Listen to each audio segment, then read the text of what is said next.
everybody's doing great.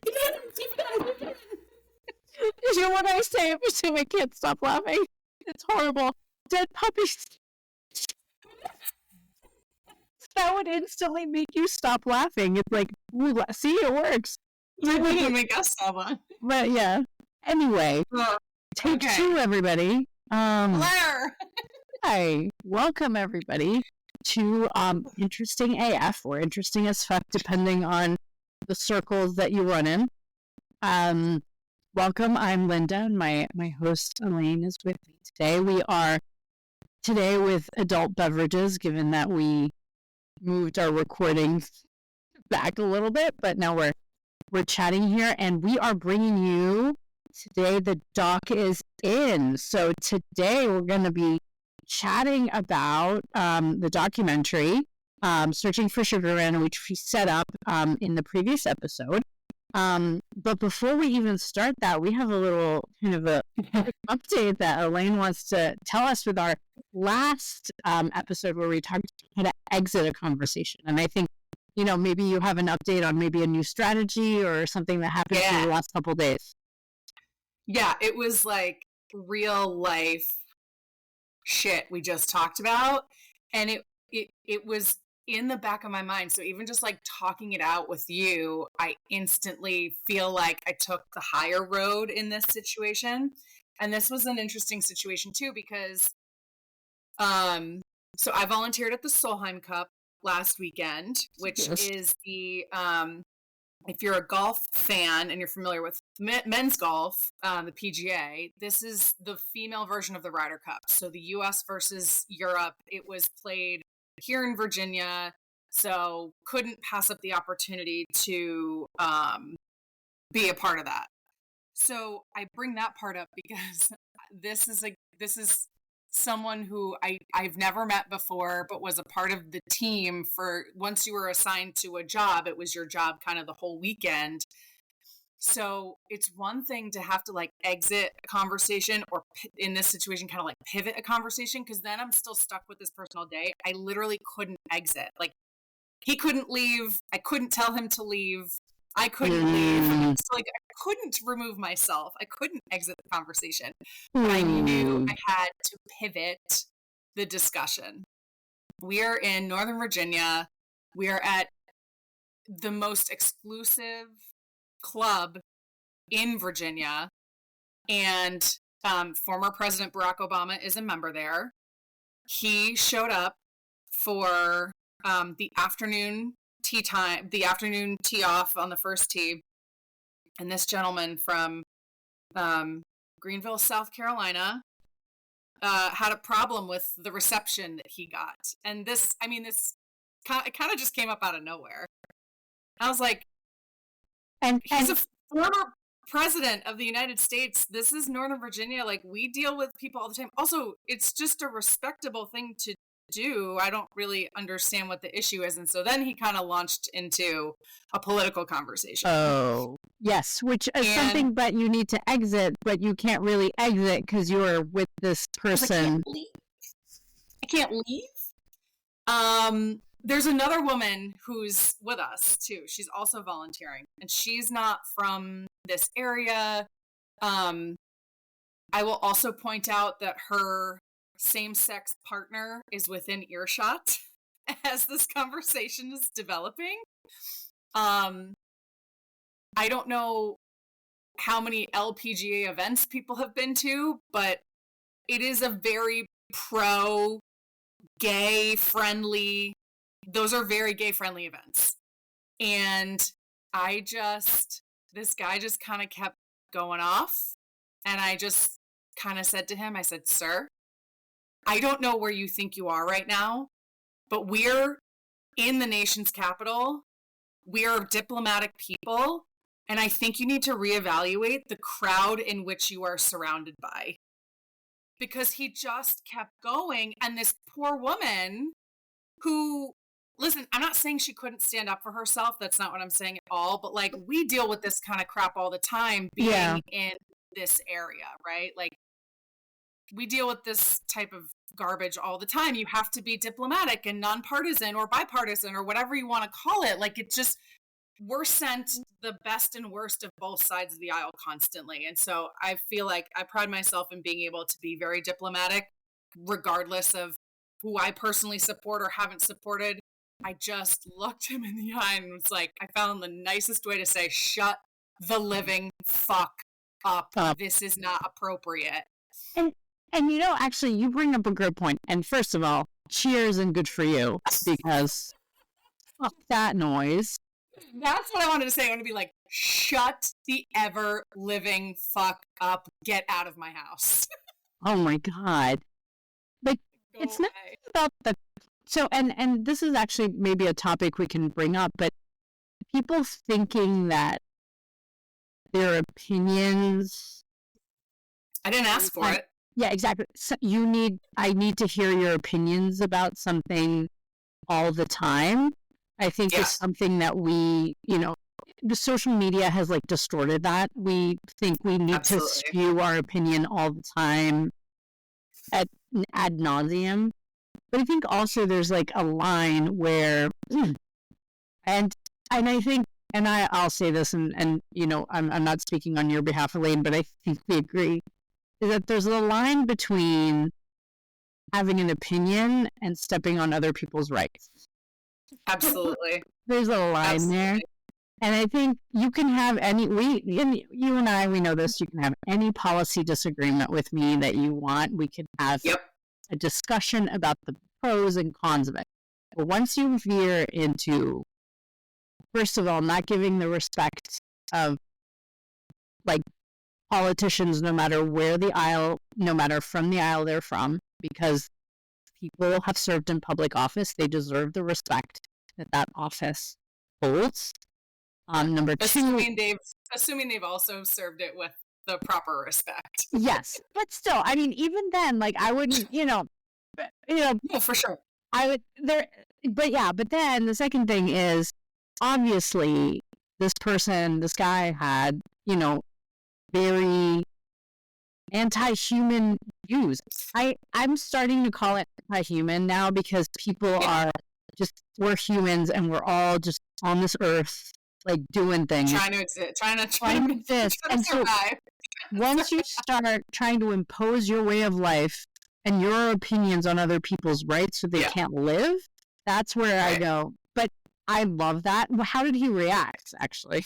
So he just kind of like bumbled off, and like we still had like lovely interactions the rest of the day. Yeah. This is clearly not a person who's used to having a young woman put him in his place.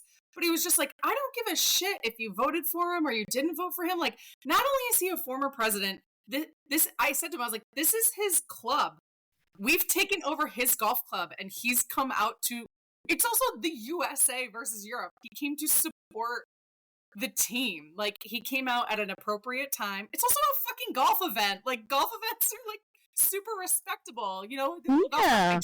It was just so ridiculous, where I was like, oh shit, here we go. And so already in the back of my head, I was like, someone's about to go down a rabbit hole. I'm going to find a way to pivot this, because again, we couldn't exit. We are standing on the tee box, and all of the matches are about to start coming our way. So like, we can't be screaming at each other in a political match, right? Because but TV cameras are coming. The top female golfers in the fucking world are about to be 3 feet from us. So I was just like, Sir, this is a Wendy's. God, I should have just said that. Fuck. Yeah, so I had to pivot. And my husband today just went, that was such a smart-ass comment. I was like, where have you been? So this is a Wendy's. And it's just such a great line. It's so good. Whoever. Okay. We don't do that. And also another one, and I think we've talked about that one, they're saying that's a wild thing to say out loud. Yes. So good. And it's every time I've used it, it's like deer in the headlights, because I really honestly think that person, the guy that you were talking to, might have been malicious. There might have been some, but mostly, I think you're right. He just hasn't been put in his place. It wasn't a situation. I also just think this is a guy, and I don't know that there was malicious intent. I just think this is also a guy who doesn't get out much. Like, he and his son have volunteered at events like this, like golf events and stuff like this before. But I just think he forgot that he wasn't surrounded by, there wasn't the guarantee that he was surrounded by like-minded people and wasn't just like spitting shit in his living room. Yeah. And I think sometimes people need that like EKG shock back into reality, where I was like, I don't understand what the problem is. Also, know your audience and shut the fuck up. And it's true. Like, it's one of the things my dad says is never assume that people have the same capabilities as you. Sure. Which I think is always a good thought process, because sometimes people, when you're having a discussion about things, I always assume that people don't know what I'm talking about. So I go back to basics and I go, hey, do you know what this is? And do you know what that is? And for those of us, if we're eventually reaching a global audience, obviously this is a very contentious political environment that we're in right now in the U.S. And therefore, more, these things are more happening. But I thank you for sharing that, because I think it's really helpful, because it's a great addendum to what we were talking about. Sometimes you can't exit, and what do you do when you're supposed to be in a professional situation and you can't be? So I think that's a great example. And when all else fails, you can just say, "Sir, this is a Wendy's."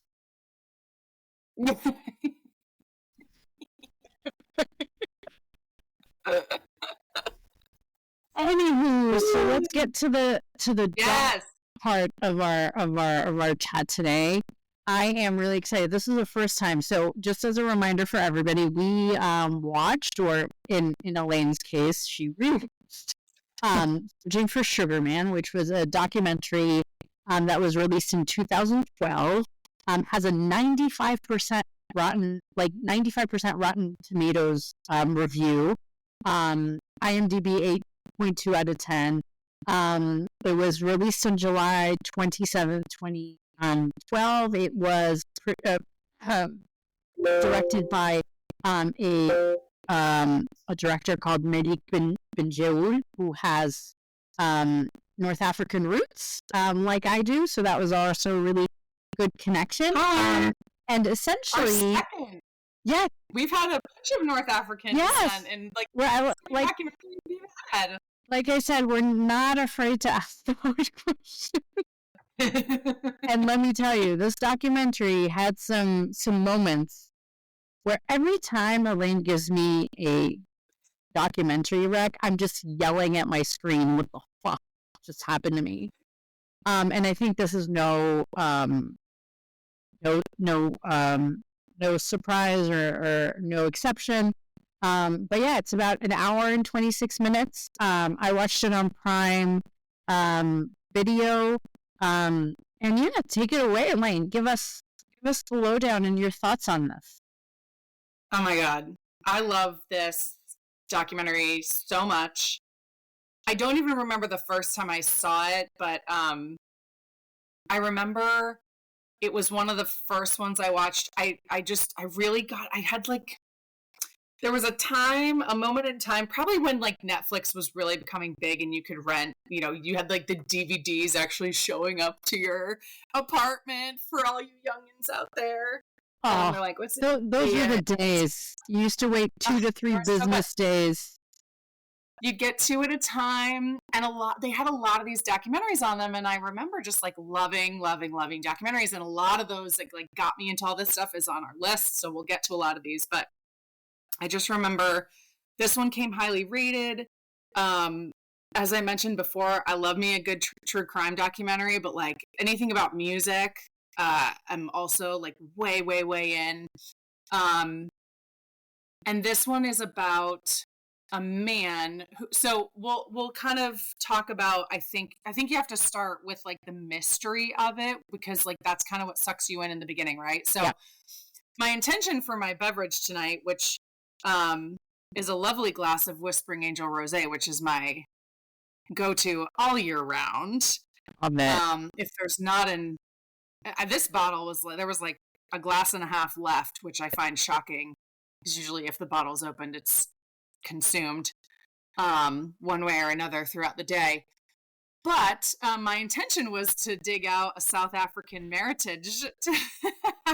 But could have sworn I had one, but I didn't. But anyway, the story starts in South Africa, right? And there's this mystery around this musician whose music was just like spoke to these people, because the timing was around apartheid. And one of my dear friends from college, who is German but grew up in South Africa, when I texted her, because I was like, what do you know about Rodriguez? Tell me. She's like, oh my God, my sister had all his records. I remember listening to him. And then when I came to the States and found out no one knew who he was, I was devastated.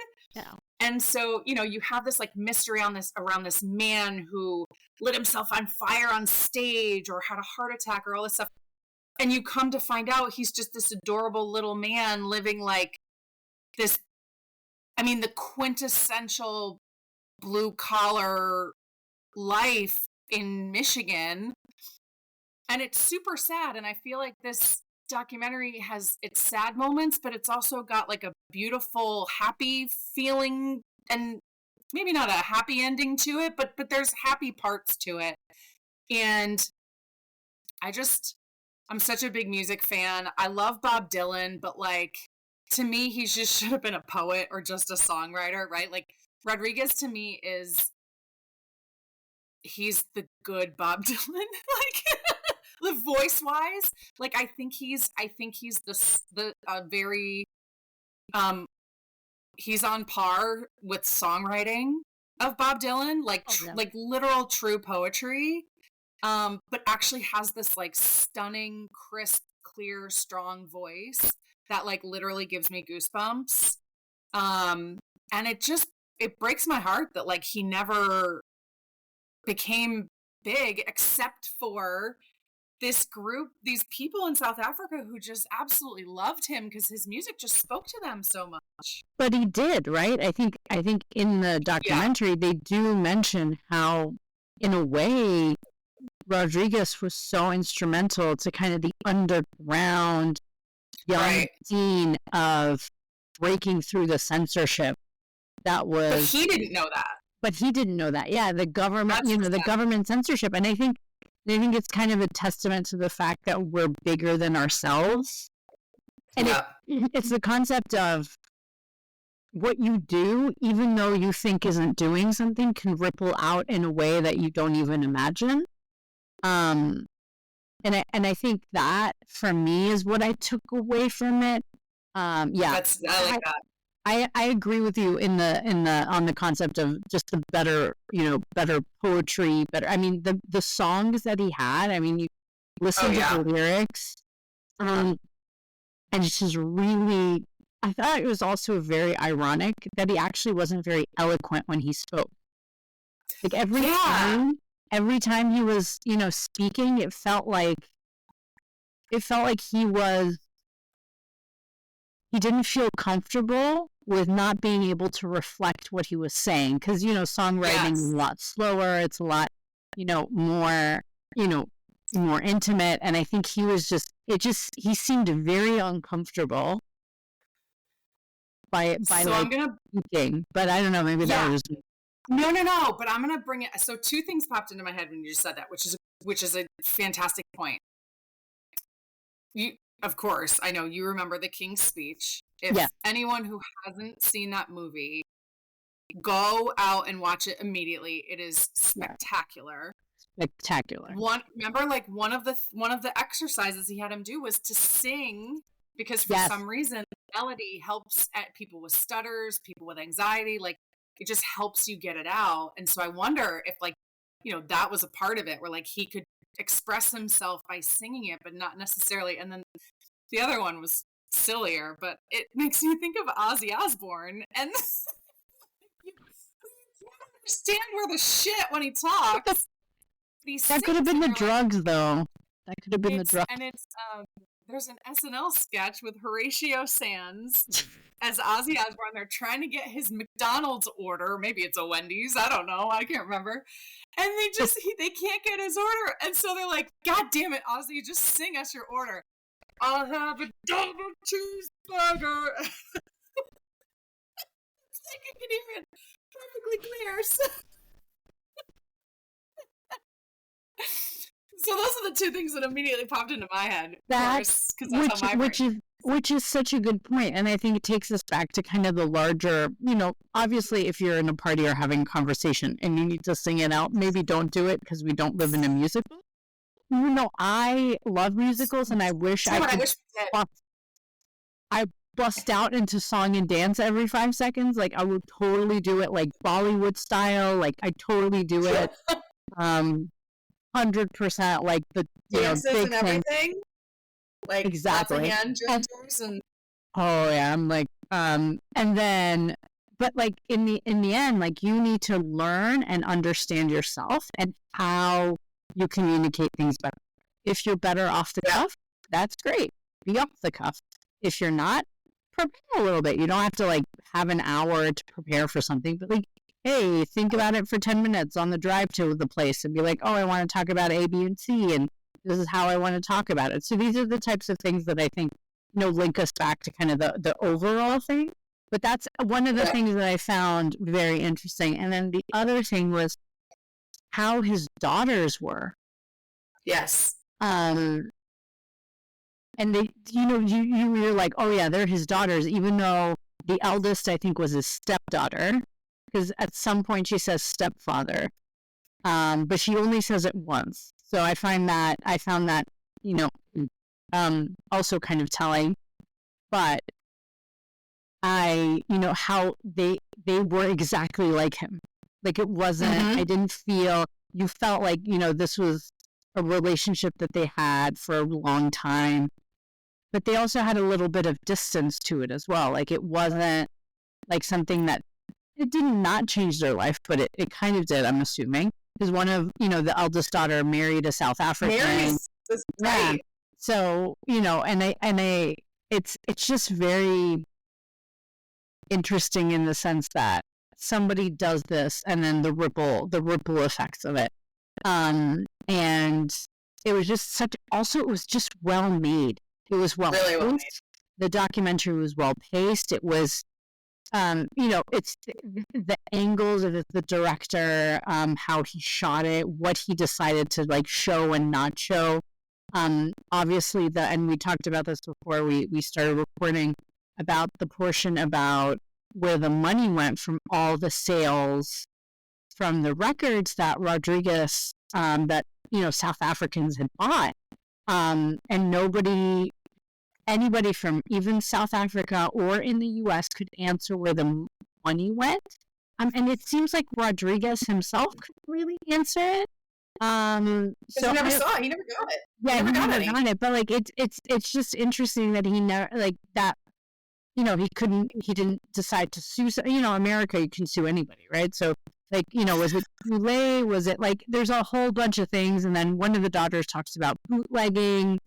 And so that was part of the issue, I think, with and South Africans didn't know that it was a problem, right? Because they were bootlegging the music because of government censorship. They couldn't buy it in music stores, so they had to bootleg it if they wanted it. Yeah. It was that producer. I can't think of his name right now, but like you said, the guy they like straight up was his name Avant? Clarence Avant? Yes. I was gonna say Clarence, but I couldn't remember the last name. Yeah. Where he's like, "What's the matter where the money went? I don't know. You don't know." And it's like, bro, you know. It was the cringiest. Like it was so cringy, by the way, that so like cringe. I had to like play it like times 2. Like I cannot handle cringy moments. Like I cannot. And I, but he was like such a big deal too. Like what shocked me the most was like he produced and was, headed Motown. He Yep. had like some really big, big people, and like it was the SOS band. He had so many of these. They called him the Black Godfather. Sorry, I'm looking it up on Wikipedia, but he was like such a big deal. He was even acknowledged with the 2021 induction into the Rock and Roll Hall of Fame. I mean, he was a pretty big guy, and to have this like part of like the shady part, it just was very odd. But I think again continues to feed into this mystery of this artist around how famous he got, how influential he was. And was it a situation where they didn't want him to get money because they didn't want him to make more music in order to fuel more anti-government, anti-apartheid, music and all of that? Could have been that. I mean, me, I love me a good conspiracy theory. I think that's taking it a bit too far. But still, like, is there that effect? Because it was so cagey. People were so cagey. So cagey. Yeah. So cagey. Yeah. But I think the redemption, like, in the end was that he went and he toured so many times, right? He was able to tour. And in the end, you saw that he didn't really care about the money. He gave it away anyway. Right. So, like, it just seemed like he was really in it for the music, and the creative outlet of it. I would have loved a little bit. So, go ahead. Oh, sorry. I was just gonna say, like, at one point though, like if that's your only job, like you either got to get paid or you got to give it up and get paid, right? Like, so the creative outlet's great, and I wish it seems like he would still write stuff down. It didn't seem like he would certainly not perform. Yeah. But it sucks. I mean, like, it makes you think, like, what could he have been? Again, like, thinking of other things, like if you've ever seen the movie Inside Llewyn Davis, it's almost like a sliding doors situation. Yeah. With Bob Dylan references in it. Like, yeah. I'll save my synopsis of that movie for another time because I could overanalyze the shit out of that one. But it's like, basically it's two characters. One scenario, the cat goes out the building and he goes looking for the cat, and that's the whole movie. The second scenario is the cat stays in and he gets the gig, and he could have essentially become the Bob Dylan, but because the cat got out, he gets booted for Bob Dylan. Yeah. At least that's like related to Bob Dylan that he's playing in front of him. Anyway, it's like the same type of situation. It's like, who could he have been?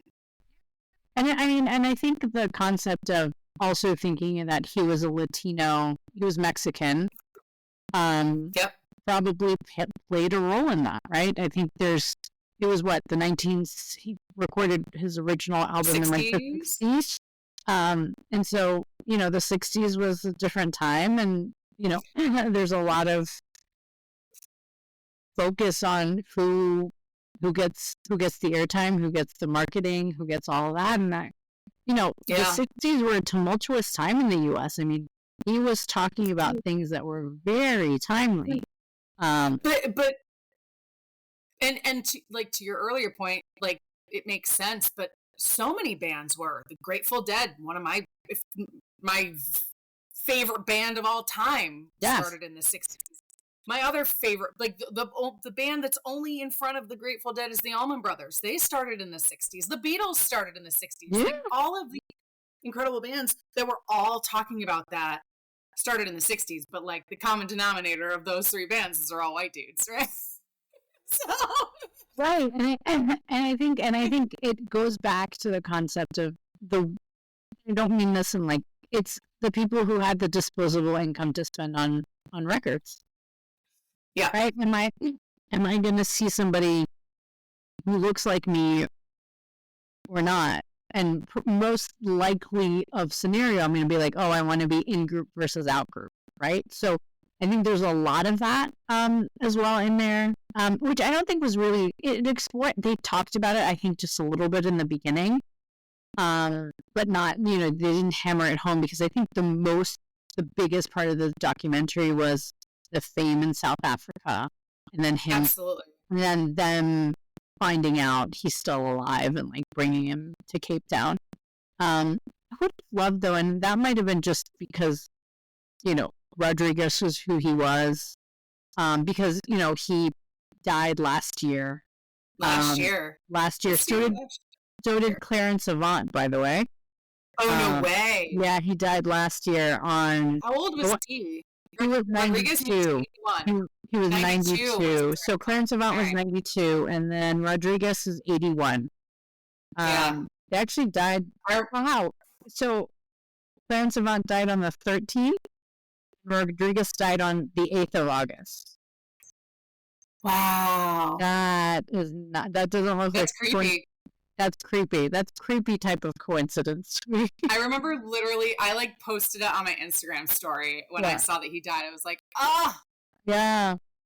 He made it so much further than everybody thought he did. I love it.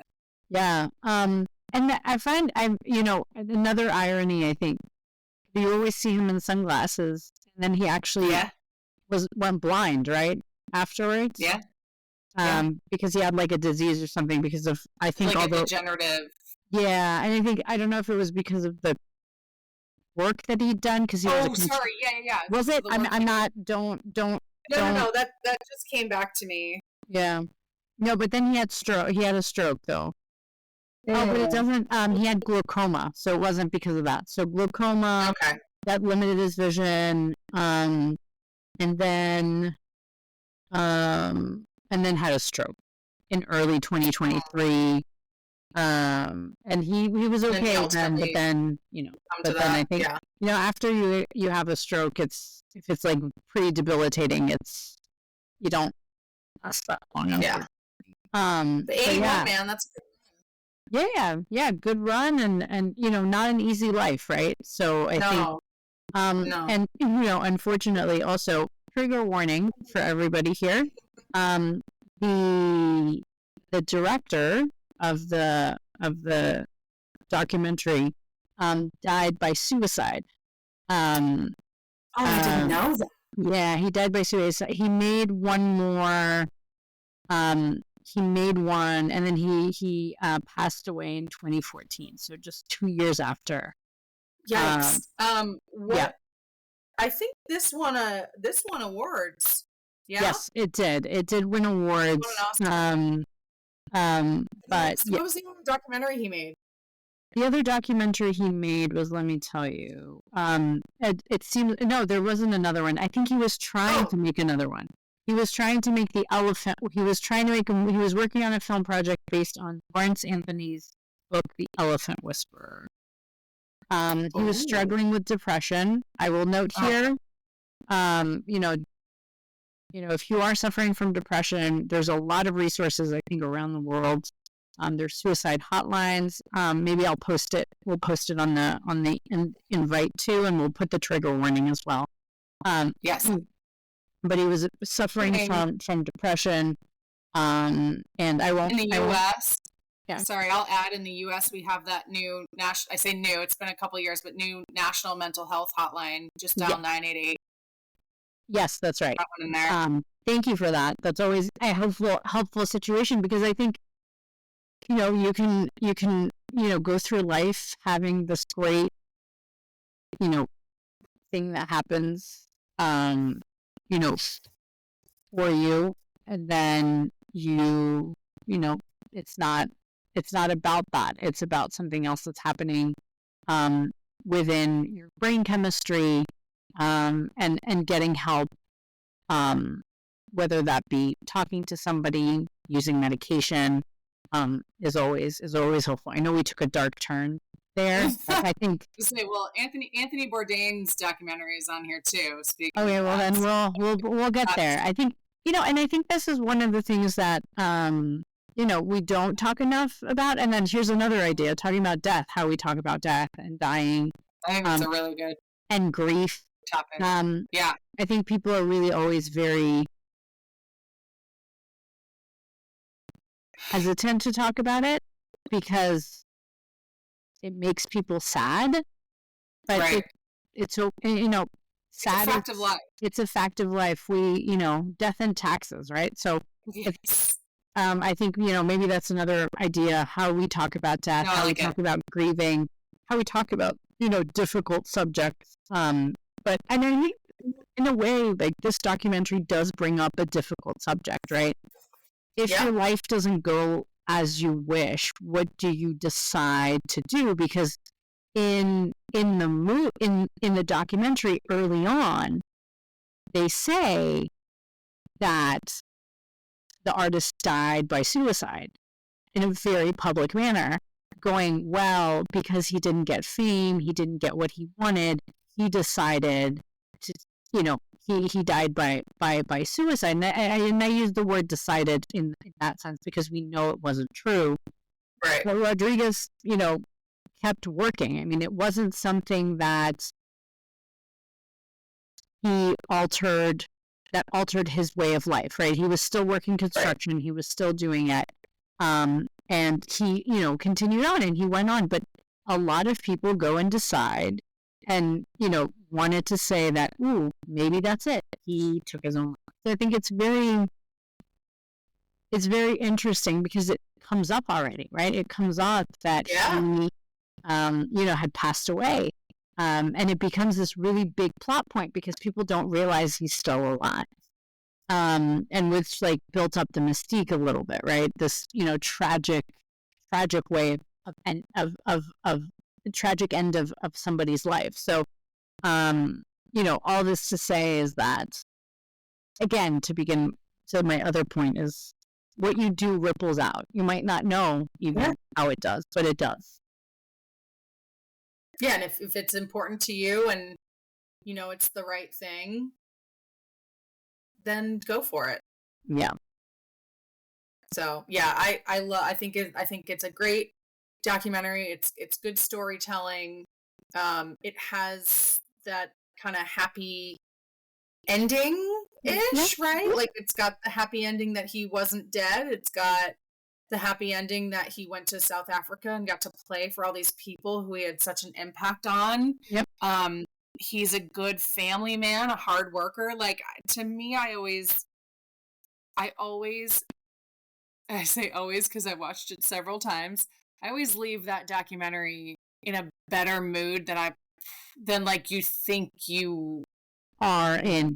I see what you mean. Yeah. It's like you walk away and you walk away from that documentary and you're like, oh, I feel bad for him. But then in the end, you think about it and you're like, no, I don't, because I don't. And he wouldn't want you to feel bad for him. Exactly.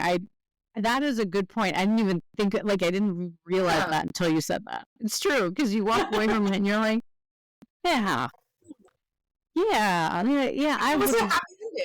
I would want my email that I sent in 2000 humana to have, maybe,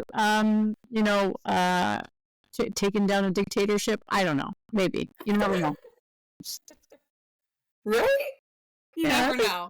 Kind of cool. Keep sending those emails. Keep writing those songs. Keep writing those emails, those Teams away messages that now, I mean, how millennial, I was looking at that the other day, I was like, how millennial, how much are they gearing all this shit to millennials? Like, it's that I am, friendo. If I can't shut the door and open the door when I'm coming in or out, and then put these weird, away messages with I'm gonna find the most emo shit to put up there just for people to be like, are you okay? What's wrong? And also we all did it for that. Don't lie to yourself. Don't lie to yourself. We all did it so people could ask us if we were okay. We were the original Meghan Markles. Okay? Oh, millennials. Damn. We were the original Are You OKers. Oh, damn. That's another one we can add to the list. Oh my God, yes. Are you okay? That's always a good one. And I think, on that note, I think that's, again, your recommendations are on point always. I really enjoyed this one. It was the first time I'd seen it. So, you'll probably get more often than not documentaries that I'd seen for the first time because Elaine's telling me about them. That's what I want, though, right? Yeah. So you get the two sides of the coin of somebody had seen it for the first time and then had seen it multiple times. So I might throw a real curveball for the next one. I'm just going to throw that out there. All right, cool. I love that. And just for the record, I don't speak sports. Yet Elaine very, very nicely translates for me Listen, all the time. If there's a sports one, here's what I love about sports documentaries. Most of the time, like, they do a good job of explaining the sport. It's literally how I got into the Tour de France is through that Netflix Unchained documentary, because I was like, first time I tried to watch the Tour de France, I was like, this is real fucking confusing. Everyone's on a team, but like there's one dude going for the yellow jersey. I don't fucking get it. Right. That documentary, like, boom, I'm in. In like one episode, I was like, I fucking get it now. I'm in. Yeah, it's a great way to learn something in a great visual manner. Yes. So if there is a sports document, this one that I'm thinking of that we might go towards is not sports. But sportsy. No, it's just like real out there. All right. Like, is it like space shit? Well, now you have to tell us. No. Like, now you have to tell us. I don't even know this. Or are you not ready? Are you not comfortable to like talk about? Am I at a Wendy's now? No, okay. We have to do this one. Okay. I will even Venmo you the cost of renting this one because it's just like so fucking ridiculous. Okay, what is it?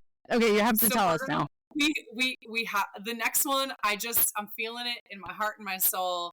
We're gonna do the King of Kong. The King of Kong, C-O-N? K-O-N-G. It is. Okay. All right, I'm gonna set the lay of the land, and you're gonna be like, "What the actual fuck is going on?" I cannot wait for your reaction because you are going. I'm telling you, like, you can't leave this documentary without having like strong feelings about certain people. Okay. All right. So the King of Kong is about an arcade game, which, like, I am not a gamer. I am not into arcade games. I've heard about this one. I've never seen it, but I've heard of it. All right. Just gonna keep breathing real heavy into All right. We're just like the people playing the arcade game, probably. I'm just gonna leave it at that because, like, the first one, I'll never forget my dear friend who recommended it to me.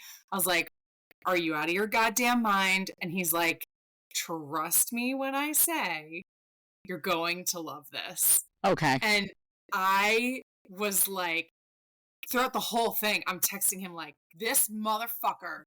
This motherfucker." All right. Well, then, you'll have strong feelings about people, and you'll be like, I had no idea that Donkey Kong could get me so riled up, which is incorrect because, like, I grew up playing Super Nintendo, Donkey Kong and Donkey Kong 2. Like, Donkey Kong 2, there was a mine shaft level that we wanted to beat so bad. My dad brought it on a family vacation with us. Like, that's a whole different story. I'll save the rest of all that. So basically continuing the theme of me texting you what the fuck just happened to me. So great. Because you're gonna be like, why am I so amped up about a goddamn arcade game? For fuck's sake. I'm real passionate about a lot of things, so I just add this to the list. I'm gonna keep it so, like, this, we're kind of in an upward trajectory, right? Because, like, we went heavy. We're a little higher. We're gonna go a little, because this one's a little bit more fun in terms of just like, what the fuck am I watching? Right.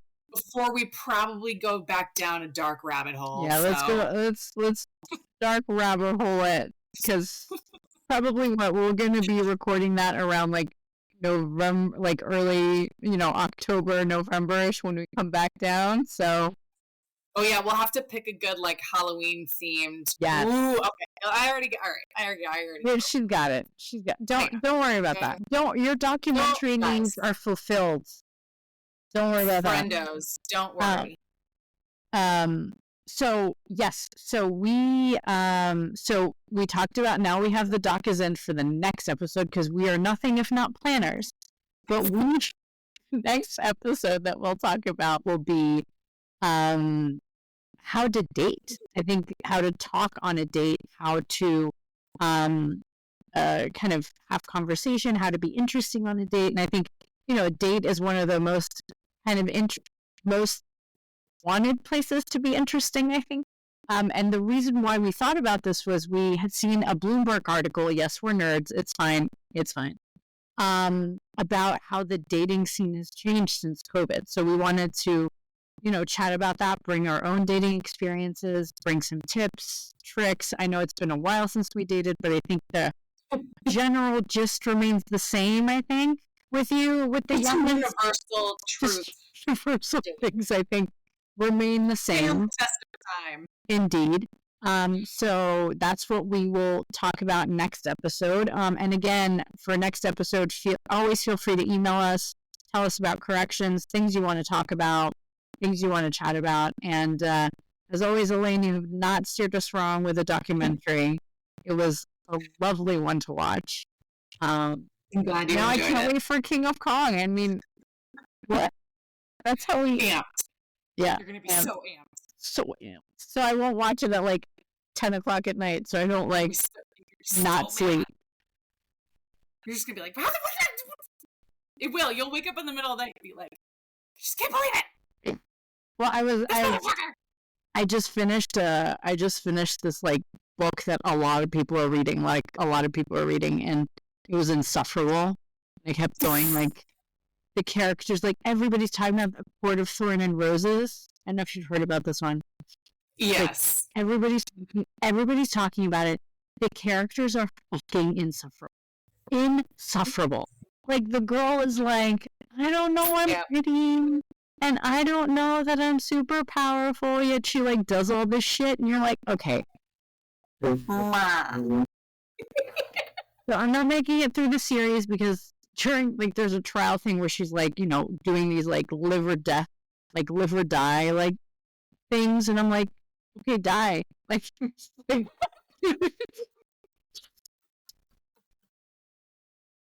like, I don't want you around anymore. That means there's no more books after this. Like, I love really, it, like, 'cause I've seen it was like, it was exciting, but it was like, okay, like, cool. Like, I've seen that shit everywhere, so thank you. No, Pass. Just pass. Like, it's not even, like, good fantasy. It's so many plot holes. The characters are fucking insufferable. Yeah. So don't do it. And if you are listening to us and you're a big fan of course, I'm only talking about it because I just finished it last night. But if you're a fan, we are open to everybody here. But just know that they were insufferable, and you should rethink your life choice. Because we are. But we still love you. We still love you, but we are pro people knowing their strengths. None of this shit of like, oh. Stop writing weak women. Stop writing weak women. But the thing is, they're not writing weak women. The women are strong, but they pretend they're not. What? I put that in the same category. Stop it. Quit it. I'm over it. Girl on a train. Gone girl. Fuck all that shit. Yeah. Oh yeah. No. No. Like I was too far in, and I was like, I have a. Finish the book. I just finished it yesterday, and I was like, literally, like they were going through the thing. I'm like, just die, please. Take me out of my misery, like my misery, mine. Oh shit. But what's her name? The Kiera that was reading the Harry Potter ones, who I love, by the way. She should come talk to us because please come talk to us about all your. She's reading another series of the author. Yes, I saw that. Yeah. So, but it's not this one, so I don't know if it's any better. But on that note, I don't know if I'll cut this part out. I said die too many times. Keep it in. Keep it. You know me. I don't censor myself. This isn't South Africa. Not yet. And you can cut that part. No, well, no, I'm gonna keep it in. Keep it in. Are you kidding? I'd fucking love to go to South Africa right now. Yeah. Oh, yeah. Oh, yeah. I'm just gonna go swim with sharks and drink wine for the rest of my life. Yes. See ya. Is the food good? Have you been? I don't care. No, I've never been to Africa. Oh, okay. That was a finalist for our honeymoon. We did not quite make it there. Okay. But goddamn, if Africa isn't like way high up on the travel bucket list, always has been. Elephants, Giraffe Manor, shark great white shark cage diving. Safaris. I love South African wine. So it speaks to me on so many levels. Yeah. That I cannot wait to get there. Yeah. Right now I think they're having their president. There's a lot of stuff with the president a couple weeks or like a month ago or something. I mean, where isn't that happening? So fuck it. I'm just gonna keep going. That is I'm just gonna keep going. Fair comment. Wow, this has been a rather long episode, which usually it's we should be having more drinks during these episodes. I think. Yeah. I think we need to make sure maybe once a month we're drinking. Maybe for the dating one we do. Yeah, the dating one has to be at night. Has to be at night. Done. Has to be at night. I don't know what you're doing next time we record, but we can always do it that day or the weekend again. We'll make it spicy. Oh, let's make it spicy. Oh, yeah. Cheers. Like we don't make it spicy, but yeah. All right. Well, on that note, I hope you liked our little tangent because we warned you. We warned you from the get-go. We know ourselves. We knew this would happen. Self-awareness. I'm actually very proud of us that we kept it together this long. I know. By the way, that's like the 5th time I've said that this week. Where self-awareness is really important. It's how I get to lines. And I don't mean it as an insult. I truly mean that. But it feels like such a self-help book title. But it is important. That's the thing. I'm laughing, but it is important. It's really super important. It's hard. I'm sorry, I've had a rough day. A small child screaming in my face for no reason. I mean, who among us? just doesn't work.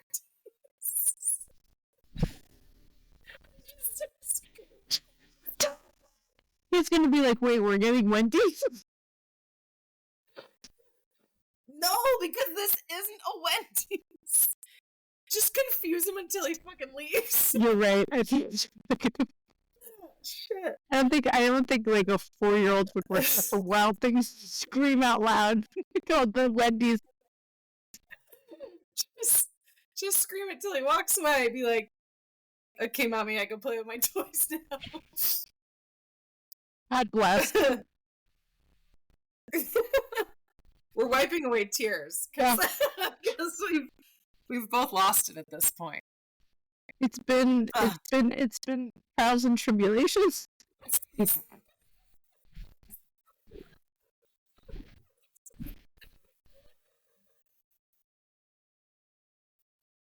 We're gonna go viral for this. So these idiots are trying to tell us that it'd be interesting, but they're just laughing their ass off. Oh shit! Yeah. Wow, Okay. we're having Well, fun. Well, on that note, it's one of my other go-to line. Leave me alone. Fuck. Okay. Okay. And scene. Finally, our tagline. Okay. No. Everybody. Shake it off. We're gonna, our sign off phrase here. Let's, keep it loose. And thank you all for Thank you all for joining us on this episode of Interesting as Fuck with Our Doc is In. So, of course, join us for the next episode. And Elaine, sign us off. Stay interested.